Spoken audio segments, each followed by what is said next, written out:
my experience, often governance failures don't come about because of one dramatic event. Rather, there's a series of small signs that the board's in decline. I thought I'd talk about some of those signs.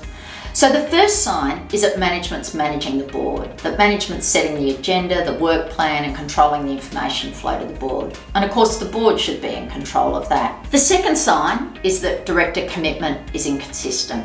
Of course, we need directors who are committed to purpose, who have the time to commit to their role, and not just attend meetings, but engage in second-order thinking and look beyond just what's happening in the boardroom. The third sign is that challenge and accountability is rare. And of course, the role of a director is to ask questions constructively and courageously. And if boards aren't doing that as a collective, then management really isn't being held to account, and ultimately the board and the management team aren't making the best decisions. Fourthly, the board's inwardly rather than outwardly focused. So on some occasions I see boards really caught up on issues to do with, for example, board factions, decisions about board succession, maybe board leadership positions, remuneration, or perhaps it's a merger and there's a jostling for board seats. And of course, while that happens, there's not a focus by the board on strategy or performance. And then the fifth sign is that the chair's passive.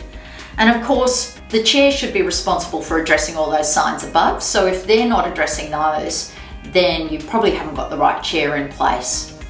So how do we try to address these signs up front? What's a way to proactively deal with them? And I think there's 4 things to do.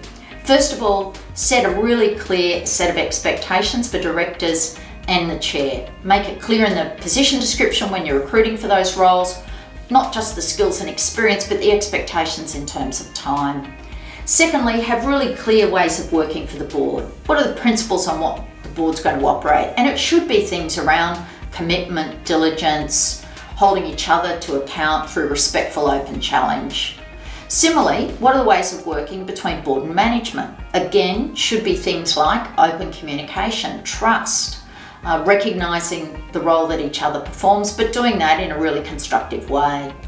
And fourthly, holding each other accountable. So if someone's not performing, ideally addressing with that issue in the moment. So the chair obviously has the responsibility of addressing director performance issues, but also having regular board and director performance evaluations is another way by which everyone is held accountable back to the expectations set for them at the outset.